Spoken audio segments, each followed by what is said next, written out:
Everyone, welcome back to my channel. कैसे आप सब? आई होप कि सभी बहुत अच्छे होंगे। आज की जो वीडियो है वो वीडियो है इस चीज पे कि आप अपनी स्टडी में कंसंट्रेशन को कैसे बनाए रखें और ज्यादा से ज्यादा चीजों को याद कैसे रखें, रिटेन कैसे करें, रिकॉल कैसे करें।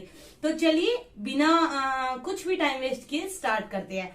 फर्स्ट चीज की आपको कंसंट्रेशन कैसे बढ़ाना के बाद स्टार्ट करते हैं तो मेमोरी लॉस होता है, जो मेरे साथ भी हुआ था। कई दिन तक मुझे चीजें याद नहीं रहती थी, मतलब बेबी होने के बाद मैं रिटेन नहीं कर पाती थी कि मैंने कुछ याद किया और वो लर्न नहीं हो रहा है। तो उस कंडीशन में आपके साथ कोई भी एस्पिरेंट हो सकता है, कॉलेज स्टूडेंट हो सकता है, जॉब वाला हो सकता है। क्योंकि जब आप एक जॉब में हो जाते हो, देखो काम तो आप वहां पे भी करते हो, बट वो वर्क अलग है और आपका किसी एग्जाम के लिए प्रिपरेशन करना एक अलग चीज हो गई।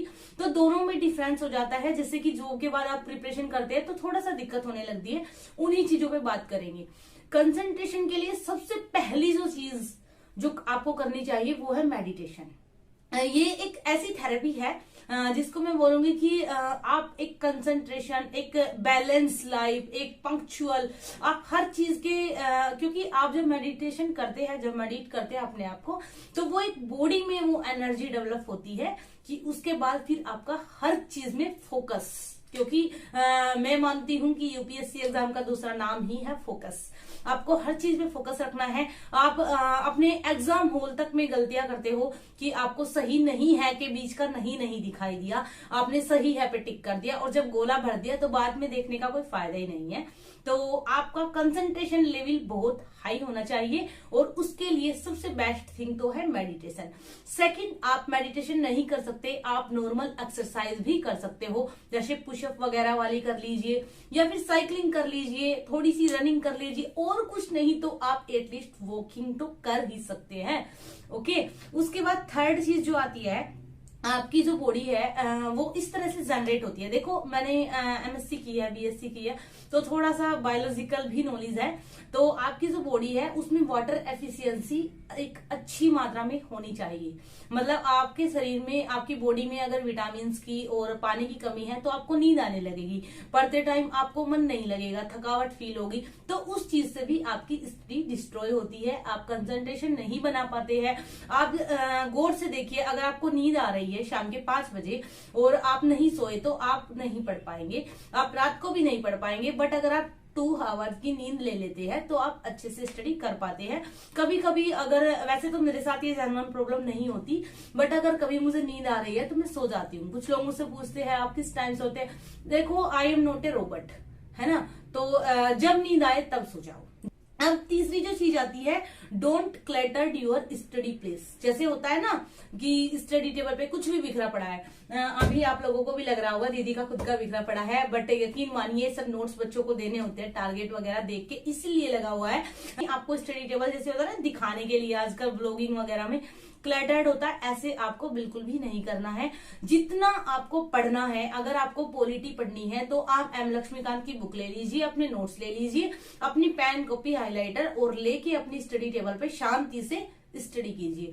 एक चीज होती है पानी। पानी आपके लिए सबसे बड़ा जो होता है डिस्ट्रक्शन करने वाली चीज हो जाती है। बार बार आप उठेंगे, पानी पिएंगे, तो पानी को आप अपने पास रखिए जिससे कि आप बार बार जब भी आपको वाटर की जरूरत हो आप तभी अपना पी सके। उसके बाद एक आती है be focus on your aim, यानी आपने क्यों यूपीएससी को चुना है, अपने वाई पे फोकस कीजिए कि क्यों आपको यूपीएससी का एग्जाम देना है। काफी सारे एग्जाम है, रेलवे वगैरह, टीजीटी, पीजीटी सब निकलते रहते हैं, फिर भी आपने यूपीएससी को चुना है तो उसमें फिर अपनी लॉयल्टी दिखाइए। ये नहीं है कि आपने ओनली दिखाने के लिए चुना है, आपको ओनली बस ये करना है कि हाँ हम पढ़ रहे हैं, हाँ हम भी दे रहे हैं, और फिर आप बोल रहे हो हमें नींद आ रही है, हम नहीं कर पा रहे। तो क्यों, किसके लिए आपको आईएएस बना है? खुद के लिए बनते हैं ना। आप कौन सा मेरे को सैलरी दोगे या मैं आपको सैलरी दूंगी? नहीं ना, कोई किसी को नहीं देता है, तो अपने लिए करते हैं तो फिर अपने आप ही उसकी रेस्पॉन्सिबिलिटी आप ले। ओके, एक चीज आती है अब कि ज्यादा से ज्यादा आप याद कैसे रखते हैं चीजों को, क्योंकि यूपीएससी में क्या होता है, इतनी सारी चीजें हैं। तो एक तो सबसे पहला जो बवंडर है वो यही है कि इतनी सारी चीजें हैं, समझ नहीं आता क्या पढ़े क्या छोड़ दे। एक चीज बताओ, आपने कोई मैगजीन ली, उठाई, चलो सपोज करो विजन आईएएस ले लेते हैं हम एक एग्जांपल के तौर पे, तो आप देखोगे कि एवरी टॉपिक 2000-2500 शब्दों में उन्होंने समझाया हुआ है। बिल्कुल सही बात है, उनकी गलती मैं बिल्कुल नहीं बोलूंगी, क्योंकि उन्होंने एक बच्चों को समझाने के लिए वो चीज रिटेन किया। मान लो WHO पे कोई चीज आती है, उनको पूरा WHO के बारे में बताना पड़ेगा, जो चीजें हम ऑलरेडी जानते हैं कि उसका मुख्यालय कहाँ पे है, उसके अध्यक्ष कौन है, उसके मेंबर कौन है, कौन कौन से देश आते हैं, क्या उसके वर्क है, क्या फंक्शंस है, वो हमें पता है, आई नो, बट वो फिर भी लिखेंगे क्योंकि उस मैगजीन को न्यू बच्चे भी पढ़ते हैं। तो आप एक चीज बताइए, अगर आपके एग्जाम में एग्जाम्पल लीजिए मेंस एग्जाम का, तो आपसे क्या पूछा जाता है, आपसे अगर आप एनालाइज करोगे तो 150 या 250, इससे ज्यादा आपको लिखना ही नहीं है। तो फिर आपको इससे ज्यादा रट्टा क्यों मारना है? आपको उतना ही रिटेन करना है, उतना ही रिकॉल करना है जितना आपके लिए रिलेवेंट है, आपके एग्जाम के लिए रिलेवेंट है। यहाँ पे बात आती है फिर फिल्टर करने की। आपको एवरी टॉपिक को फिल्टर करना होता है, शॉर्ट नोट्स बनाना होता है, उसी को आपको एग्जाम में लिखना होता है। अगर आपने सपोज कीजिए 300-350 में खत्म कर लिया, आपने उसको लर्न कर लिया, तो एग्जाम हॉल में 250 आपको रिटेन हो जाएगा, अगर आपने अच्छे से प्रॉपर मन लगा के पढ़ाई की है। अब यहाँ पे ही बच्चे डिस्ट्रैक्ट होते हैं। मैंने देखा है मुखर्जी नगर में बुक्स की दुकान बनी हुई है, रूम कम, तो होता क्या है कि इतनी सारी, देखो मैं एक चीज मानती हूँ, सिलेक्शन होना ना होना वो एक अलग बात है, आप फेलियर नहीं होते हो फेल होके भी, क्योंकि कुछ नॉलेज गेन हो रही है। इधर उधर खड़े होके बातें करने से क्या गेन होता है?